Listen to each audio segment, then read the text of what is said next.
I don't have to tell you much about how important batteries are for the energy transition, but it helps to put the importance in numbers and why the hype around this technology is probably real. So in 2016, BP, the oil company, which puts out an annual outlook, suggested that by 2035, there would be about 70 million electric cars on the road. As of this year, that number is likely to be hit in 2025. So in a 20-year prediction, they were off by about 10 years.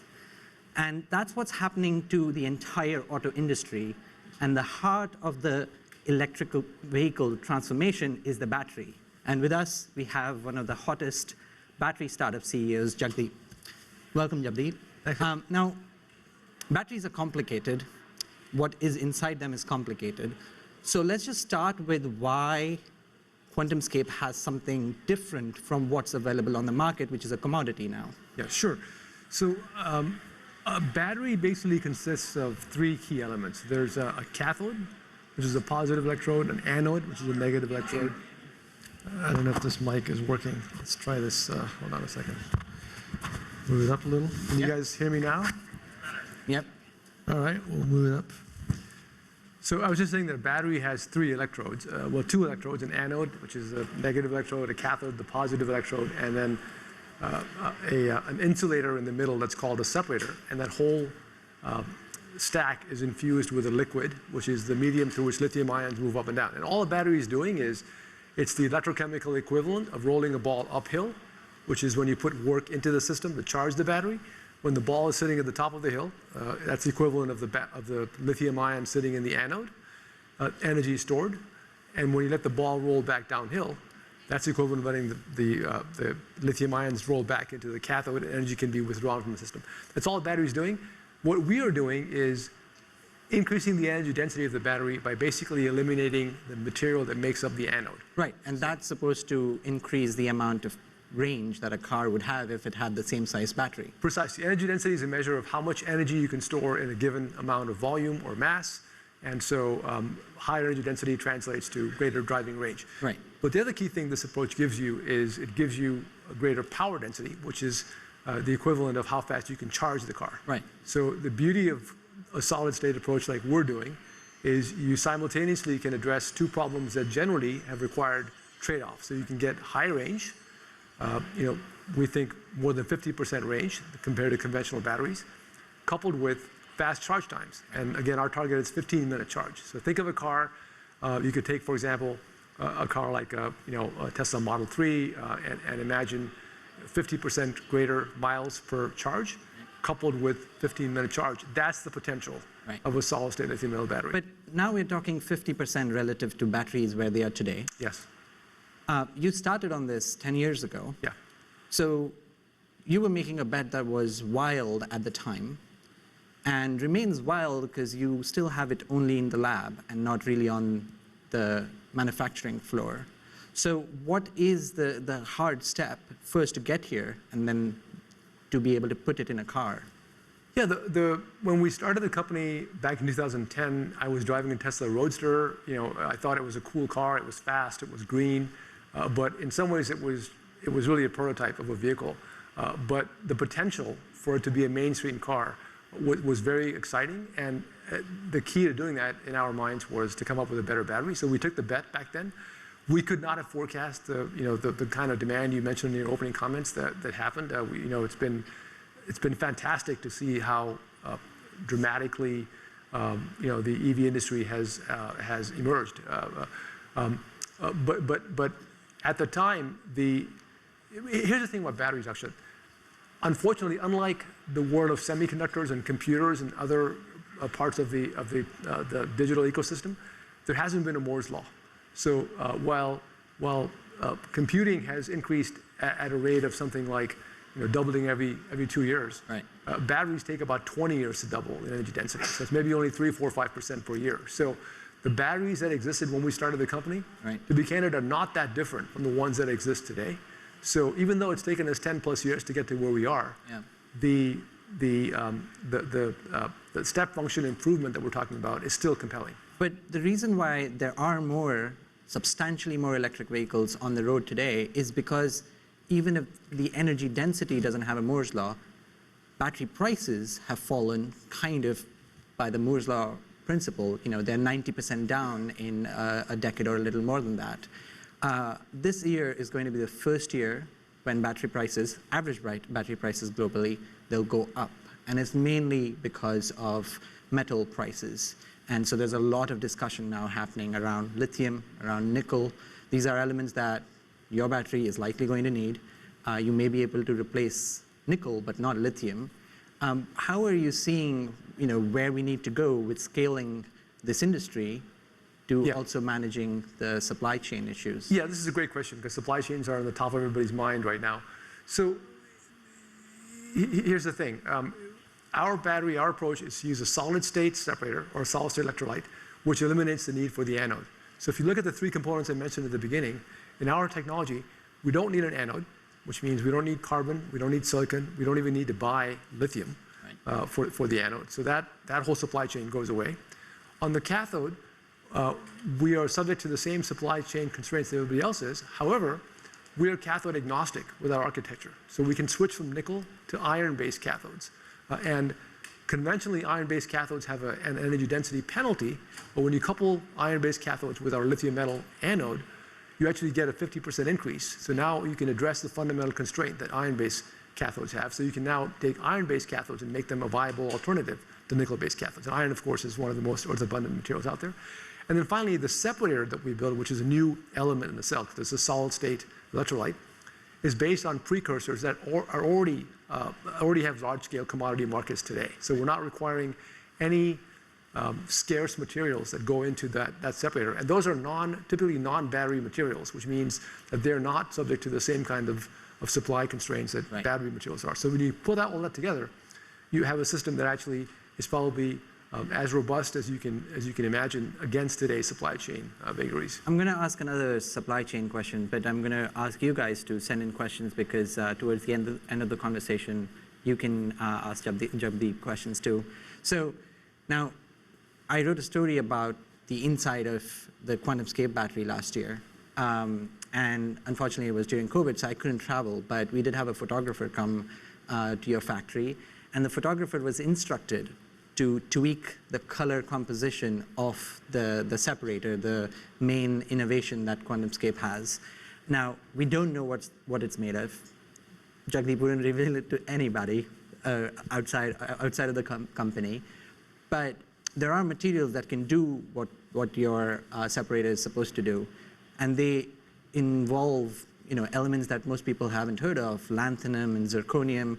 Now, those are supply chain issues those will come with as well, because most of those metals come from China. So have you thought through what is going to be required to actually scale the separator and the materials that will be needed for your battery? Yeah, we have. And as I mentioned, there are a number of precursor materials that go into our separator, but all of them have existing large commodity markets today. So there's already a supply chain established for those materials today. They're used in other industries. Yeah. And even at the, say, 20 gigawatt hour per year scale, we use a relatively small fraction of the existing market for those materials. And in fact, there are even greater known reserves for those materials. So we believe that because those materials aren't used in other types of batteries in any real quantity, we actually are not going to be competing for those materials with all the other battery factories that are being built in the world. Right. Now, one other aspect of the battery industry, which is sort of a battery insider thing, but has an impact on how the battery industry scales, is secrecy. And last year when we spoke, there was a huge amount of attention on Quantumscape because there was a short seller who was claiming that, oh, the battery is not real. And then we had a conversation and you promised to have your battery tested by a third-party supplier, and you got it done. Now, what do the next milestones look like for you to A, make sure that the battery does what it needs to, and then B, the manufacturing of the battery, because it will go in a car by 2026, 27? Yeah, it's unfortunate that there are people whose whole business models revolve around, publishing what we call short and distort reports and trying to drive stock prices down so they can make a buck, when there are people who have spent years, decades in our case, trying to, address fundamental science problems that impact climate. Many of the claims that were made in that short seller report, which was over a year ago, have already been debunked just by our own execution. They claimed we could never go from single layer cells to multi-layer cells. They claimed that the data wasn't replicable at high rates with high repeatability. We've published so much data since then that it's pretty clear that all that was just an attempt to manipulate the stock price.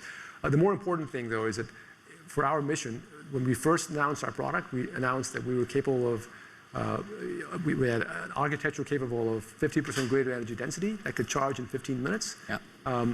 But it was in a single layer cell, which is one anode, one cathode, one separator. And our main task at the time was to make multi-layer cells, which is to stack those single layer cells up to make bigger cells. And since then, we've shown 4, 10, and now 16 layer cells. The 16 layer cells we have are over an amp hour in size. And to put that in context, the cells that were used by the original Tesla vehicles were 18650 cells that are on the order of a couple of maybe 3 to 4 amp hours. So we're already in the same general ballpark of the cells that are used in the Teslas. And we intend to keep layering up over the course of the rest of the year. And once we do that, we think it'll be very clear that the layering problem has been addressed. And the next key challenge for us really is to scale up production on the manufacturing side. So we've brought on board some fantastic people. The woman that runs our manufacturing operations, Selena Mikolajczak, ran manufacturing engineering at the Panasonic Gigafactory in Reno, which of course makes cells for the Tesla Model 3. So she's got an amazing background. There aren't that many people in North America, frankly, who have seen the insides of a world-class, super high volume battery factory. She's one of them. So we're lucky to be able to get her on board. But we've built a great team of very talented people that are both manufacturing experts and scientists. So we think over the course of the coming year or two, it'll become clear that the approach that we have is scalable. The last point I'll make on that is that the reason for our confidence is because the fundamental manufacturing processes that we're using don't involve things like high vacuum deposition like semiconductor manufacturing or batch processing, which is not scalable. So we think that when you take an architecture that gives you high energy density and high power, couple it with materials that are readily available, that are earth abundant, and then finally add to that manufacturing processes that are inherently continuous flow and scalable, you have all the pieces to be able to build a disruptive battery. So one more scaling question before we take questions from the audience. You're going to do something that an American battery startup has not done in the past decade. Yeah. Now, the history of batteries is that they were invented in an Exxon research department, the lithium-ion battery that we know of in the 70s. And then, Exxon found more oil and moved away from batteries. But since then, we've had a number of other innovations that have come from America that have then been scaled up in China. What makes you think you could do it differently? Because China offers a cheap way of getting to making batteries. It's a great question, and I think the only way to do it is to do it differently. Because if you try to take the approach that's already being done in Asia, and China, of course, is the most recent entrant, but let's face it, Japan and Korea have been there even longer than China has. So if almost all batteries today come out of Asia, right? China, Japan, and Korea. And they've been doing it for decades. China's been more recent, but Korea and Japan have been doing it for decades. So to expect to take the same fundamental approach that has been worked on by the Asian battery companies over a couple of decades, and they've ridden down the learning curve for years and years, and be able to be competitive is just, it's a very tough business proposition, because even if you get everything right and build a really flawless manufacturing line, the best you can do is achieve parity, right? The only way for a domestic battery manufacturing industry to be built is to change the rules of the game and have a non-level playing field. And that's exactly what solid state does. The solid state approaches are not what are used by the existing giants in the battery space. And so there is an opportunity now for a new entrant to come in and build battery production in North America. Because for the incumbents to play in that space takes away the learning curve advantage that they already have. Now, Meg, are there questions from the audience? Yes. Has going public on balance hurt or help your progress? Could the access to private capital without public company distraction be a better route for companies doing work like yours? There's certainly pros and cons to being public. On balance, in my view, it's no question. It's absolutely been a positive because we have had access to, just much greater pools of capital than I think are available in the private markets. We raised, I think, a total of, over $1 billion. I think 700 million or so in the original offering, another 400 or 500 in a follow-on. So well over $1 billion. Battery production is capital intensive. Building factories is not cheap. It's not like hiring two guys and they write some code in the garage and they're up and running, right? It takes capital, and being public gives you access to capital. Now it comes with some nuisance effects. There's short sellers and there's stock market fluctuations and so on. In the large scheme of things, those are sort of just minor costs compared to the benefit of access to the type of capital that we need. Tesla. I don't know how many tens of billions they've raised on the U.S. capital markets, but we have a great system. Companies that have promising disruptive technologies like Tesla are able to access the capital they need to grow. Without access to those tens of billions that Tesla raised, we wouldn't have a Tesla. We wouldn't have a $1 trillion car company that's revolutionizing the whole EV landscape. So I feel you need to have a certain level of intestinal fortitude to be a public company for sure. Especially being public coupled with internet and internet trolls is can create some a little bit of stress, but you have to put that aside and focus on what you can do now being public that you couldn't do as a private company. So the short answer is absolutely, we'll do it all over again. Another one? One more? Yep. Are there any future ideas on utility scale storage applications for solid state batteries, or is all research around EV applications right now? Yeah, it's a good question. So in fact, we just announced earlier this year a partnership with Fluence, which is in fact a stationary storage leader. And the reason we did that is because the same core benefits that we're offering for the EV space, so greater energy density, greater power density, increased safety, lower cost, which is a key part of the overall equation, better lifetimes, resonate across all the big applications. There are three big applications for batteries, of course. There's EVs, which has been our primary focus. There's stationary storage, which might be an equally big market. I mean, these markets could be literally $500 billion per year each. And then there's of course, consumer electronics. And all those markets resonate with some subset of those same key 5 benefits that I mentioned: energy density, power density, cycle life, cost, and range. Right. One more, or I have one more. Calcium and magnesium batteries and recyclability. How recyclable are they? I'm sorry, what was the question? Calcium battery, magnesium battery, and recyclability. Are there opportunities for non-lithium?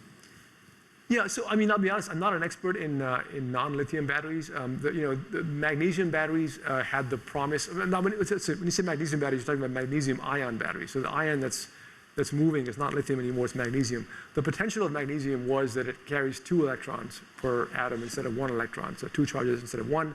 The idea is every ion you move can move more charge and therefore store more energy. The problem, though, is that we haven't found good electrolytes, good anodes, good cathodes for magnesium ions. So the efforts that were started in the magnesium ion world really ended up not producing viable solutions. So I don't personally believe there's a real competitor to lithium out there. Lithium, for those of you that remember high school chemistry, lithium occupies a very unique position in the periodic table. It is the northwesternmost element on the table other than hydrogen. So it's the lightest element and it's the most electropositive element, which means it's the element that most wants to give away its electron, and it's the lightest. So you really can't find a more perfect element in the universe because our periodic table is the same table that Akshat has a PhD in chemistry, by the way, so he certainly knows this. But there's no other element that is as light and as electropositive as lithium, which makes it uniquely qualified to be the driver for batteries. Now, one question you didn't answer was around recyclability, and we'll take that as the last question. Are you thinking about it as you're manufacturing your battery? Yeah, recyclability is critically important. I think there's a couple of ways in which we think we help the recyclability angle. One is we don't have any carbon in our anode, so there's nothing to recycle there at all. It's like not using the material is the best form of recyclability. And secondly, Our separator, which is a ceramic material, let me just put it this way. We start with that material as a powder, which we mix into a solvent to create a slurry that's coated onto a carrier, which is then processed, dried and processed to create the ceramic material. When we have a finished ceramic separator, we can literally take it up, and if you crush it up, you end up with the same powder that you started with. So you can literally just reuse it without having to extract the metals. So with a cathode, ordinarily, you first have to extract the nickel and manganese and cobalt, and then make a new cathode out of it. And that processing is expensive. Whereas with this kind of approach, you can go from the actual finished separator back to the initial material and make it work. So we think that those are key advantages that can help the circular economy for this type of battery. Well, thank you so much for your insights. Akshat, and thank you. Good luck with scaling. Great to be here. Appreciate it.